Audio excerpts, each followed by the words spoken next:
Hello students, welcome to my channel mathematics शाला and हम लोग क्लास 8 के एनसीईआरटी बुक के एक्सरसाइज 8.3 के क्वेश्चंस देख रहे हैं और आज का वीडियो काफ़ी इंटरेस्टिंग होने वाला है। ये कंपाउंड इंटरेस्ट और सिंपल इंटरेस्ट दोनों में आप जब पैसा लगाते हो तो दोनों में किस में ज़्यादा फायदा है, किस में कम, और रेट ऑफ इंटरेस्ट अगर सेम है तो उसमें आपको कंपाउंड इंटरेस्ट में ज़्यादा फायदा होने वाला है। इन सब से रिलेटेड क्वेश्चंस हम लोग डिस्कस करने वाले हैं। एक्सरसाइज 8.3 के क्वेश्चन नंबर 2 से 2, 3, 4 हमने इस वीडियो में डिस्कस किया है। तो स्टूडेंट्स जो नए देख रहे हो हमारे चैनल को सब्सक्राइब करना मत भूलो और सारे इन्फॉर्मेशन को पाने के लिए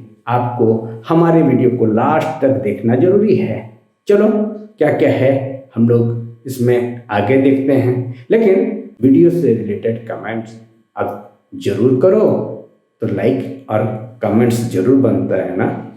चलो देखते हैं आगे क्या क्या है। Students, in question number 2 Kamala borrowed rupees 26,400 from a bank to buy a scooter at a rate of 15% per annum compounded annually. What amount will she pay at the end of 2 years and 4 months to clear the loan?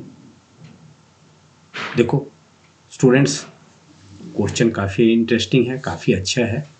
इसमें क्या कह रहा है कि कमला loan लेती है ₹26,400 किसी bank से और इस पर 15% पर एनम के रेट से उसे इंटरेस्ट लगता है और टाइम क्या बोला है, 2 years and 4 months। काफ़ी इंटरेस्टिंग क्वेश्चन है स्टूडेंट। अभी तक तो आप डिफरेंट टाइप के क्वेश्चंस देख चुके हो। कंपाउंडेड एनुअली यानी कंपाउंड इंटरेस्ट वाला फॉर्मूला आपको लगाने हैं।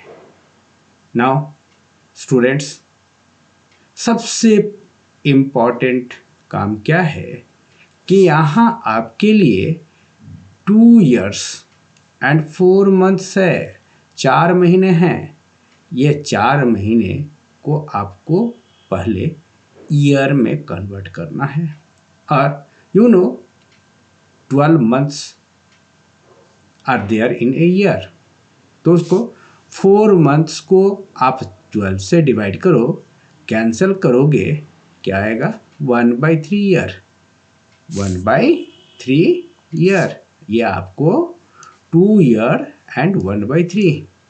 नाउ इसके लिए जब निकालने हैं तो हम लोग क्या करेंगे, पहले ये 2 साल के जो है 2 साल 4 महीने के लिए कंपाउंड इंटरेस्ट यानी उसके एंड में अमाउंट फाइंड करना हो या कंपाउंड इंटरेस्ट फाइंड करना हो तो सबसे पहले हम लोग फार्मूला के साथ 2 years को हम लोग निकाल लें कंपाउंड इंटरेस्ट फार्मूला से एंड उसके बाद जो अमाउंट आएगा उसको 2 years के एंड में 3rd ईयर के लिए यानी 4 महीने के लिए उसको आपको प्रिंसिपल सपोज करना है।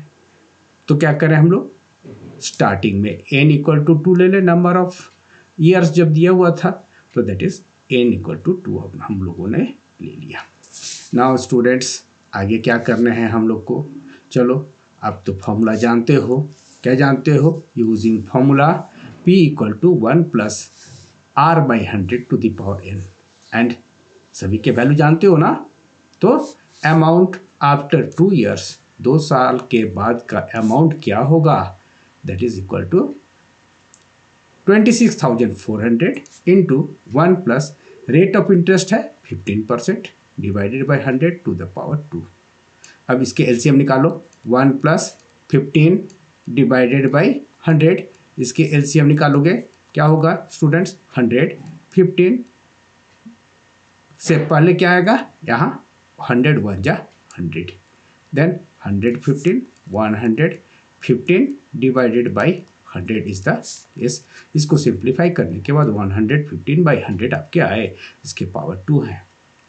तो आप इसको मल्टीप्लाई करो स्टूडेंट्स। इसके मल्टीप्लाई करने और कैंसिल करने के बाद देखो बहुत सिंपल है, यहाँ पर 2 जीरोस को पहले कैंसिल कर देना, ठीक है, 2 जीरोस को कैंसिल कर दो और उसके बाद इसको 5 से कैंसिल करो।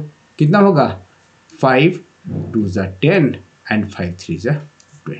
देन यहाँ पर 5 से कैंसिल किया आपने तो ये बचा क्या? 20। अब इसको फिर से 5 से कैंसिल करो तो 4 आएगा और ये आएगा 23। अब ये 4 से कैंसिल करो देन ये आएगा 4 6 जा 24 देन 66। मल्टीप्लाई करो, ये आने हैं वैल्यू। अच्छा, ये जो अभी आपने लिया ये अमाउंट था 2 साल के बाद का, तो उसके अगले साल के कैलकुलेट करने के लिए इसको हम लोग प्रिंसिपल सपोज करेंगे, है ना।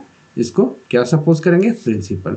तो अगले साल के लिए प्रिंसिपल सपोज किया आपने, तो ये नेक्स्ट क्या है? ये 1/3 ईयर का बचा हुआ है ना, 1/3 ईयर का बचा हुआ है, तो टाइम इक्वल टू 1/3। इसके लिए अब सिंपल इंटरेस्ट फाइंड कर लो। इसके लिए सिंपल इंटरेस्ट फाइंड कर लो। सिंपल इंटरेस्ट फाइंड करके आप अगर इस प्रिंसिपल के साथ ऐड कर दोगे then that is the compound interest. That is the compound interest. ये आपका एक और तरीका है टू फाइंड कंपाउंड। तुम्हारा क्या है? ये अमाउंट, ये अमाउंट है टोटल कितने दिन का? 2 साल और प्लस वो लास्ट में कितना था? 4 मंथ्स, है ना। 2 years एंड साथ में क्या है? 4, है ना, मंथ्स का उसके अमाउंट को आपने क्या लिया? A1 और A1 आया ये 36,659.70। दिस इज क्या आएगा? रुपीस में, ठीक है। चलो, है ना इंटरेस्टिंग स्टूडेंट्स। नाउ हम लोग चले आए अगले क्वेश्चन की ओर। देखो ये क्वेश्चन और भी बढ़िया क्वेश्चन है। क्या है? क्या कहता है question number 3? Febina borrows ₹12,500 at 12% per annum for 3 years at simple interest, है ना। किस तरह से? सिंपल इंटरेस्ट में। And Radha borrowed the same amount of the sum, है ना, फॉर द सेम टाइम, है ना। ये जितने टाइम, यानी ये 3 years के लिए लिया था ना, तो इसके लिए भी क्या है? सेम है 3 years के लिए। लेकिन रेट ऑफ इंटरेस्ट कितना है इस पर? इस केस में 10%। यहाँ पर रेट ऑफ इंटरेस्ट 10% है। सिंपल इंटरेस्ट के केस में रेट ऑफ क्या था? 12%। डिफरेंस है यहाँ पर। लेकिन अब क्या करना है? क्या पता करना है? पर एनम, कंपाउंडेड एनुअली, साल के अंत में ये जुड़ता है। Then who pays more interest? अब उनमें से कौन ज़्यादा इंटरेस्ट पे करता है? ये, है ना, फेबिना या ये राधा? दोनों में से कौन ज़्यादा इंटरेस्ट पे करते हैं? और पे करते हैं इंटरेस्ट तो कितना ज़्यादा पे करते हैं ये पता करना है। तो चलो सबसे पहले जैसे कि हम लोग गिवन लिखते हैं। गिवन में क्या है ना, किसके लिए? किसके लिए? हम लोग फेबिना के केस में जो है ना, को डील कर रहे हैं। इसके लिए प्रिंसिपल क्या है? प्रिंसिपल क्या है? ₹12,500। रेट ऑफ इंटरेस्ट क्या है? रेट ऑफ इंटरेस्ट क्या है? हाँ, ये आपके सामने है ना, 12%। And time is 3। तो आप यूज़ करोगे कौन सा फॉर्मूला? आपको पता है ना, आपको सबको जो है अभी तक करते करते ये सारा याद हो चुका है। इसमें आप फॉर्मूला यूज़ करते हो PRT/100। नाउ जब PRT/100 फॉर्मूला यूज़ करते हो, प्रिंसिपल हाँ डालो, ठीक है। रेट क्या है? 12% और टाइम है 3 years डिवाइडेड बाई 100। बहुत सिंपल है। देखो इसको कैंसिल करो, कैंसिल करने के बाद मल्टीप्लाई करोगे। देखो क्या आया? ये सिंपल इंटरेस्ट ना, सिंपल इंटरेस्ट निकला 4,500 रुपीज़। नाउ अब राधा के केस को डील करें ना, राधा को के केस को डील करें। लेकिन इस केस में क्या बोला था, हाँ इस केस में रेट ऑफ इंटरेस्ट पिछले बार से कम है। अब पिछले बार था 12% पर एनम, इस बार 10% पर एनम दिख रहा है। देखने के लिए रेट ऑफ इंटरेस्ट कम लग रहा है, गिवन में लिखा हुआ है। एंड साथ में टाइम इक्वल टू 3 और ईयरली कैलकुलेट हो रहा है ना। हाँ, देन हम लोग टी इक्वल टू खाली लिखने से तो नहीं होगा, हम लोग एन इक्वल टू क्या लिखना चाहेंगे, 3, n equal to 3। Now compound interest का फॉर्मूला देखो, डायरेक्ट हमने प्रिंसिपल अमाउंट का फॉर्मूला तुम जानते हो, दैट इज क्या है, P into 1 plus R by 100 to the power n, ठीक है ना। और ये तुमको पता है compound interest equal to amount minus principal, तो अमाउंट माइनस प्रिंसिपल इस फॉर्मूला। और ये इसके जगह पर हमने ये एक की जगह में फॉर्मूला ये डाल दिया, ठीक है ना। अब इन दोनों में से P कॉमन निकाल सकते हो ना बच्चे, हाँ टेक आउट कॉमन P निकाल लिया, तो क्या बचा यहाँ 1 plus R by 100 to the power n, यहाँ सिंपल एक -1 रह गया।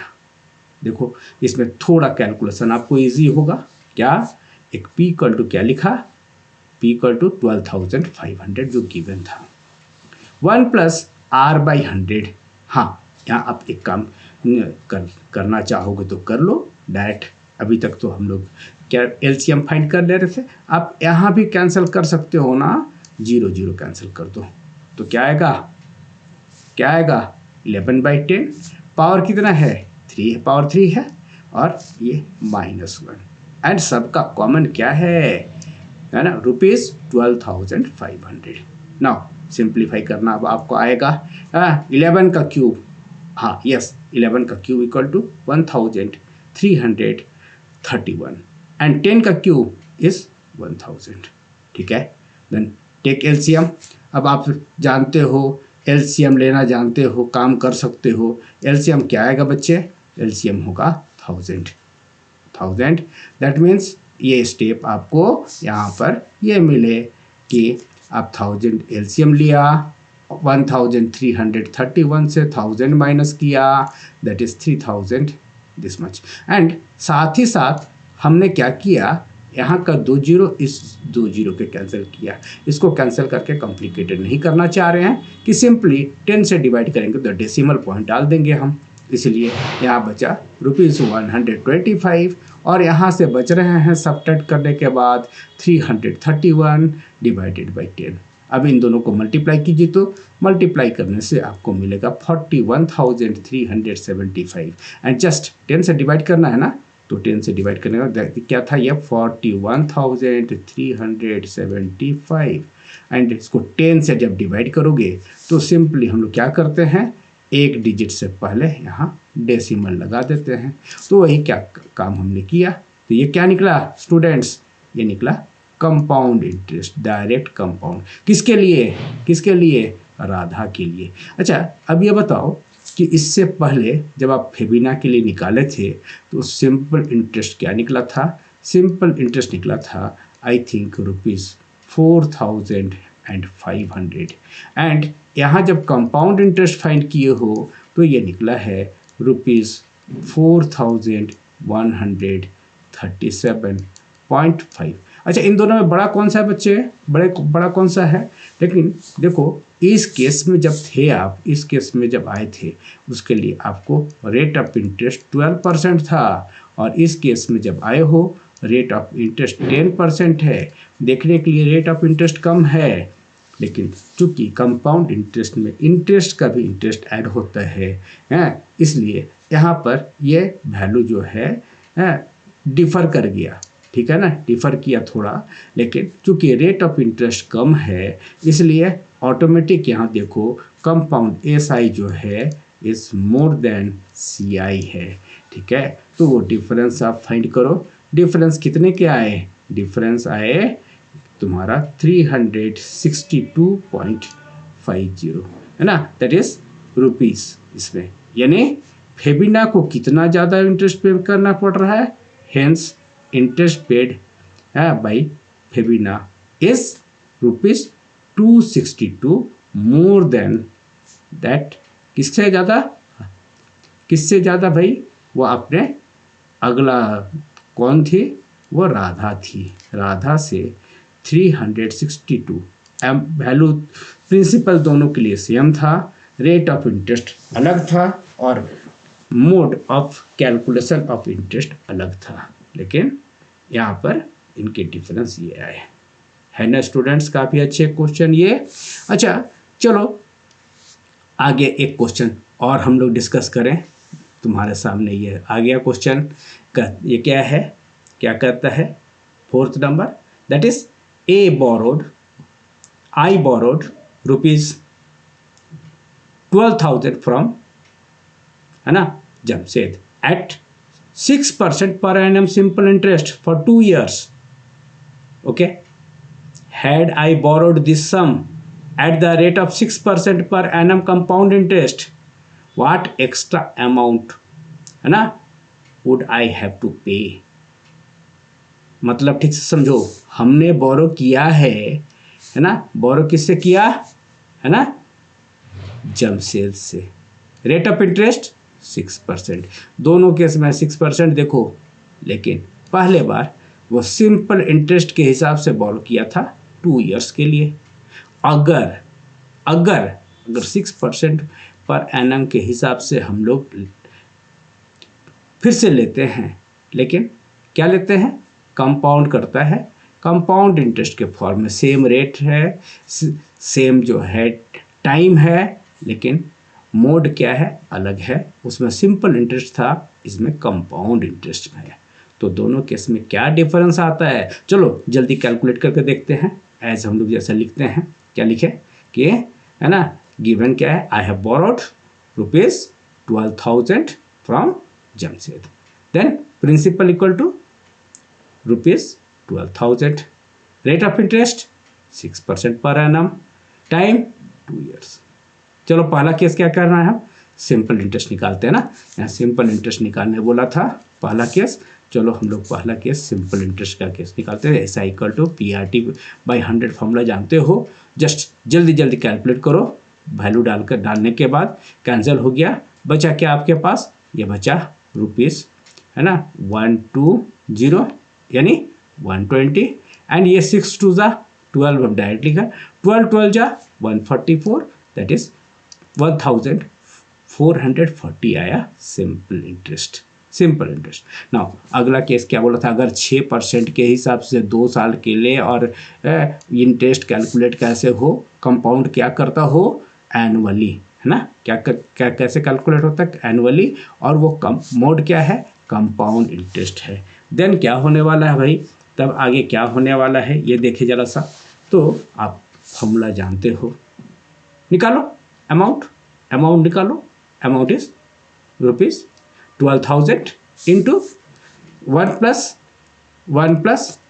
6/100 टू द पावर 2। तो जैसे हम लोग करते हैं इस दोनों का एलसीएम, हाँ 1 प्लस 6/100, फिर से जो स्टूडेंट को थोड़ा समझ में कम आता है उसके लिए ये 100 क्या होगा, 100 प्लस 6 दैट इज 106/100, जो डायरेक्टली हमने यहाँ लिखा हुआ है। अब अगले स्टेप पे जब जाओगे तो यहाँ स्क्वायर डाला हुआ है ना, उसको 2 बार लिखना है, तो that is 12,000 into that is 106 into 106/100 into 100। क्या हो सकता है, हाँ ठीक ही सोच रहे थे ना, ये 2 जीरो इन 2 जीरो के साथ कैंसिल कर दो, क्या ये 0 इसके साथ कैंसिल होगा, हाँ कर दिया, है ना। अब इसको कॉम्प्लिकेटेड न करने के लिए हमने क्या लिखा है यहाँ पर 12, और यहाँ 106 इंटू 106 यहाँ बचा हुआ है, और पूरे के लिए देखो यहाँ क्या बचे हुए हैं भाई, यहाँ केवल 10 बचे हुए हैं ना, इसलिए अब ये 10 बचा हुआ है।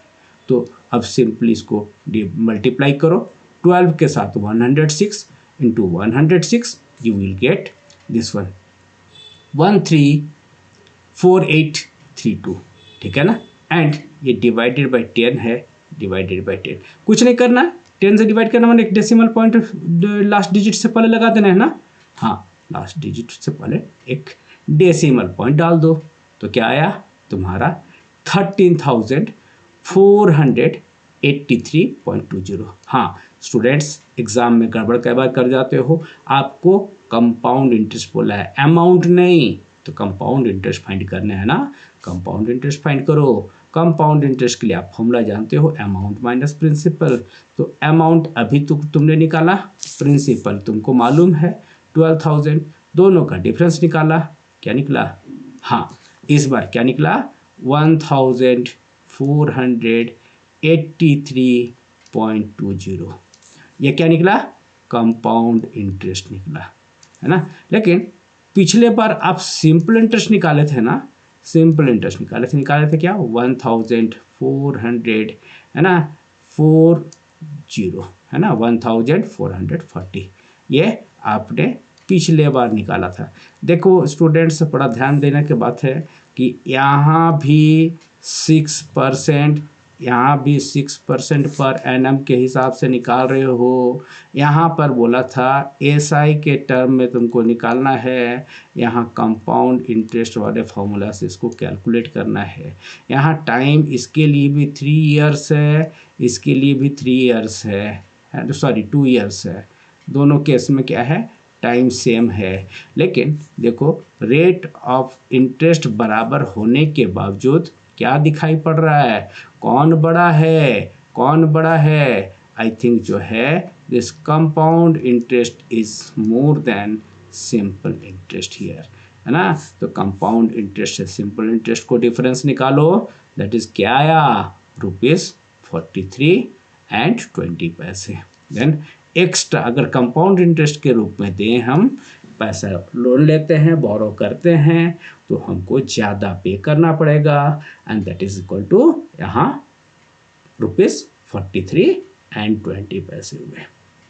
ठीक है स्टूडेंट, आई थिंक सब एंजॉय कर रहे होगे, मज़ा आता होगा इसको बनाने में। चलो इसको बनाते रहो। हम लोग आज का वीडियो हम यहीं ख़त्म करते हैं। जल्दी ही अगले वीडियो में अगला कुछ नया चीज़ लेकर आपके सामने हाजिर होंगे। तब तक के लिए बाय।